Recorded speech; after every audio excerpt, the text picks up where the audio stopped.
Hey everyone, welcome back. Python today is one of the most sought after skills for a data scientist. In fact, Python is the heart and soul and a great survival skill for a data scientist for data analysis and machine learning. I am very excited today to talk to you all on Python for data science. Let's get started. So what are we learning today? We are going to learn what is Python, why there is a need for learning Python. We are going to also talk about the core libraries for data science using Python, and we shall look at my particular recommendation for a platform for data analysis and data science using Python.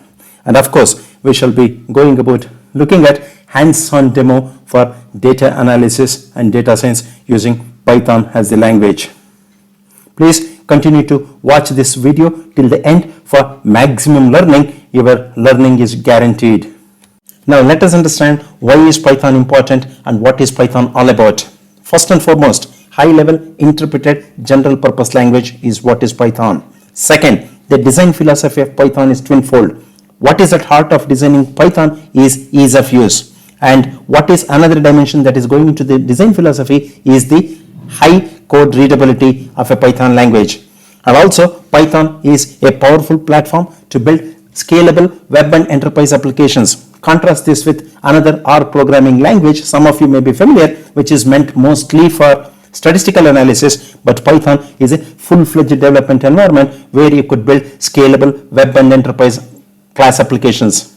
If this is not compelling enough to learn Python, let me make two more points in favor of Python. Python is one of the easiest languages to learn, and there is a very shallow learning time for you to come up to speed in terms of the programming itself in Python.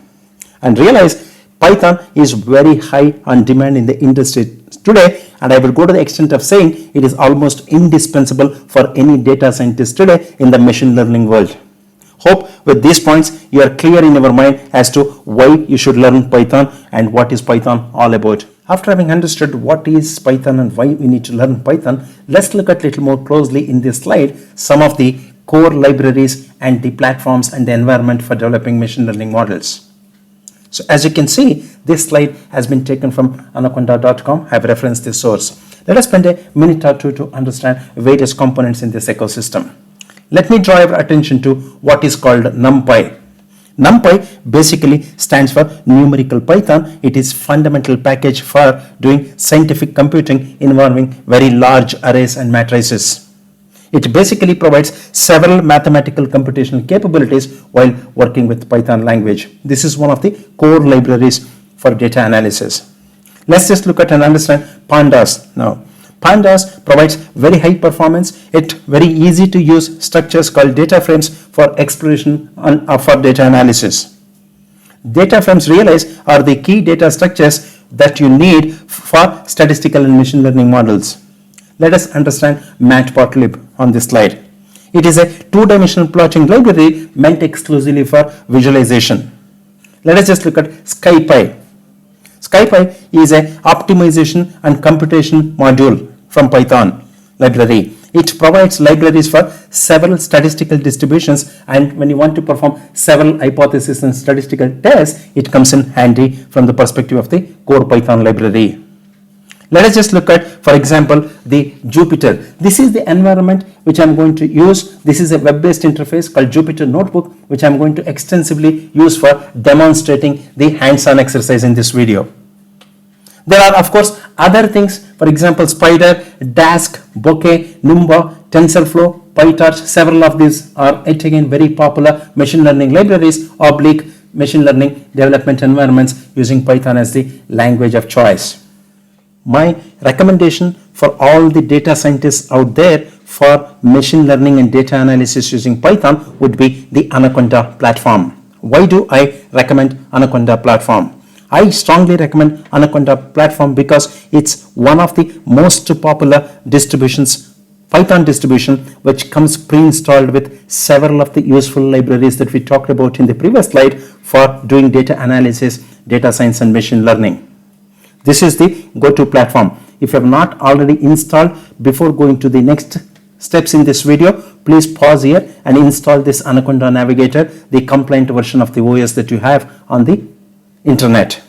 It provides you several other options, like the one that I already alluded to is the Jupyter Notebook, which we will go ahead and look at shortly from now. It will also give you, for example, that I talked about other environments like Spyder, RStudio, some of you may be familiar, Orange 3, then GlueWiz, Visual Studio Code from Microsoft, etc. So please make sure you are going to have the Anaconda Navigator installed before you go forward in this video for learning.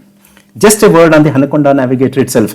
This is basically, as you can see, is a desktop graphical user interface which comes with the Anaconda distribution, which has several of the packages that are meant for data analysis and data science and machine learning built in and loaded already into this distribution. So it is the go-to and a must-have environment, and my strong recommendation for any data scientist who is employing Python for data analysis and machine learning as a platform. Make sure Anaconda Navigator is installed on your systems. After installing the Anaconda Navigator, you could go here to the Jupyter and say launch and click this launch button, and you'll be able to see this interface. So this is what is called a Jupyter Notebook. I want you to be very comfortable with this environment as far as your data analysis and machine learning with Python is concerned. Realize this Jupyter Notebook is a open source application, which is a web-based application enabling you to create your live code, visualizations, code output, and share with your counterpart, your friends, etc. This Jupyter Notebook not just supports Python, of course it does, and many other programming languages for data analysis and machine learning it supports. But I'm going to extensively write Python code using Jupyter Notebook. This is very rich in terms of the integrated development environment, as it has enabled to add HTML components from images and videos, and it will allow you to perform several of the data activities including data cleaning and transformation, numerical simulation, etc. This helps you to produce really rich and interactive output. So please be comfortable with this environment. This is the go-to environment as far as your Python programming for data analysis and machine learning is concerned. Now let's go ahead and explore using this environment how do we do some basic analysis, data analysis if you will, in Python language. So here is the culmination of what all we said so far. So in this video, I'm going to demonstrate using Jupyter Notebook and get you familiarized with the Python language in terms of variable creation, also in terms of conditional statements. Let's also look at what are some of the control statements and how they are implemented in Python. And of course, we are going to talk about a bit of functions to start with and look at a little bit more closely for familiarity, the modules and packages for data analysis itself. So next steps would be to exactly demonstrate each and every point listed here from the standpoint of implementation for learning.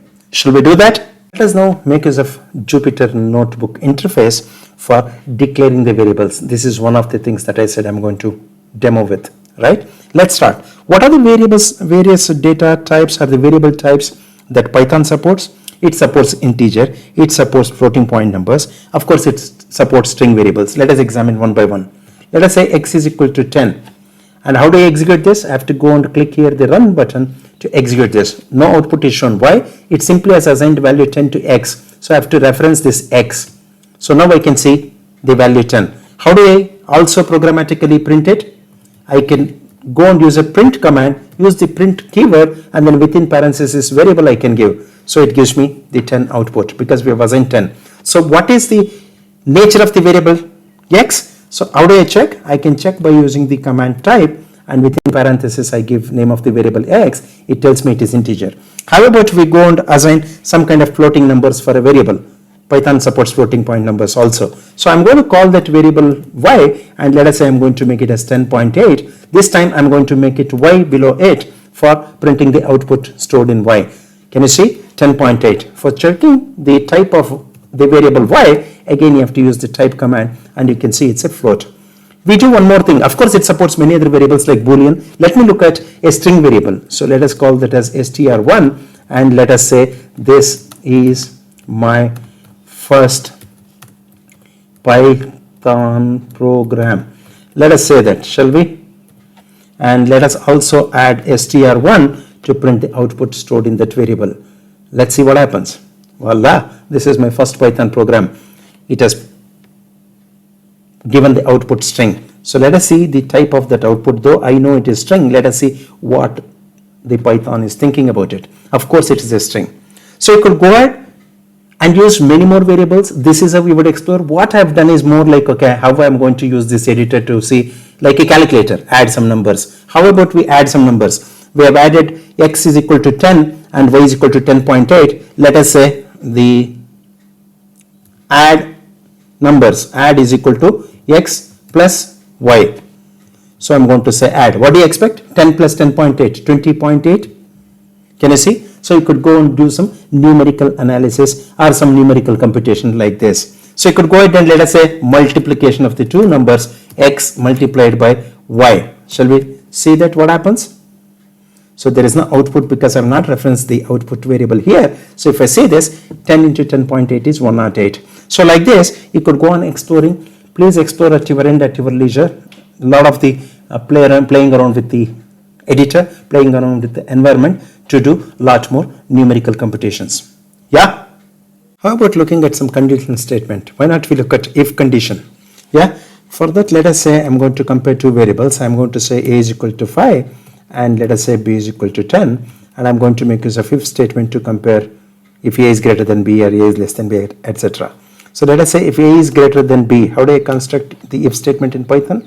A is greater than b and I have to put a colon and I have to say print if this condition holds good. What does it mean? A is actually greater than b, right? If the condition is not true, then what will happen? The other possibility is what? If a is less than b, let us get this right, and then print, what do you print if this condition holds good? A is actually less than b. So what do you think is the output? A is 5, b is 10. So 5 is greater than 10? No. So 5 is less than 10. So A is less than B should be the output. So many a times for learning the program, first you anticipate the output. So let me just run this block of code and see what happens. Voila, A is less than B. So we are able to apply a if condition statement on two variables A and B for comparison. Yeah. How about now exploring compound assignment? Many programming languages permit the compound assignment. So what do I mean?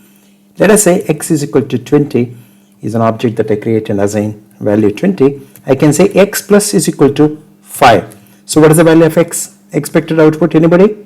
So it's going to be 20 plus 5, 25. So this is an example of a compound assignment. How about exploring some functions? Let us say some math functions. For doing that, you have to first import the math library. Then along with that, you can make use of the math function. So once I import this library, let us say I'm going to run. So I'm going to be made available the functionality around it. Let us say I'm going to get a square root of some number. For a quick explanation, let me take the square root of 25. All of us know it's going to be 5, and voila, you see that square root of that. Similarly, you could explore other functions like exponential function, logarithmic functions, etc. So this is how you could make use of the some of the built-in libraries. In this case, I've explored square root function from a math library. Yeah, what we have done in the previous line of code is to make a call to a square root function which was made available as part of math library, which was a built-in function in a built-in library. Many a times you may have to write explicitly user-defined functions and make a function call to those functions in Python. How do we write user-defined function? Let us say I'm going to write user-defined function for adding two numbers. So for that you have to prefix the keyword def to say define, and you could give the name of the function. In my case, I'm going to call that as add num, and then let us say I'm going to add two variables a and b, right? At the end of it, you have to end it with a colon, then you have to say enter. This indentation is very important. So I'll simply say return a plus b. So all it is my function is doing is add num is the function. I'm going to pass two parameters a and b, integers, and it returns the value for me. So I make a function call using that function name that I have written. This is the user defined function, and let us say I'm going to add 5 and 10. So what is the expected answer? 15. So let us see if this works and if I can run this and show you. Yes. So this is an example of a user defined function. Many times it's important to understand this and then write such user defined functions for modular programming and for many reusable code where you could make a function call to make the output of those functions. It will speed up, increase the productivity in the programming itself. Yeah. Let us make use of another package or the library called random, and I want to generate, let us say, a random sample of 10 observations in the range 5 to 50. How do we do that? We have to call explicitly the random package and import it, import space random. Then I'm going to call this random.sample, and then I'm giving the range of the numbers between 5 and 50, and I want to get 10 such observations, let us say, and I'm calling them list. So I'm going to execute this code to generate the list of 10 such random observations, 38, 39, 19, 11. So many a times when you want to generate data like this, you may want to actually apply some descriptive on this, isn't it? Let us say you want to calculate the mean and median. How am I going to do that? I'm going to use a statistics package and import mean and median from there, and make sure I'm going to apply the mean and median on the list of values that we generated in the previous line of code, and then display the mean and median values. So what I've done, I'm going to call out a function, a code from statistics import mean median. Then I'm going to define a user defined function called get description, and I'm going to pass the list of values. What my function get description returns is simply the mean and the median respectively of the list of values passed. That's all I'm going to do. Then I'm going to make an explicit call to that function that I've created, the user defined function, pass my list that we have got in the previous line of code, and then see what is the mean and median for this list. Shall we? Let's execute this and see. Yes, the mean for the list that we have created previously is 27.7 and the median is 25. Many a times user defined functions can be written also to return the descriptives, so that it will be easy for you to describe the data. Yeah. So with this, I have come to end of this video. Please subscribe and stay tuned for more. As part of this series for Python for data science, I'm going to create more videos on descriptive analytics, predictive analytics, prescriptive analytics, etc., covering several of the machine learning algorithms. Please stay tuned for more. Hit the like button and share with your friends and network. And of course, don't forget to hit the bell for notifications whenever we release a video. This is Manjunath signing off. I'll talk to you next time. Bye-bye.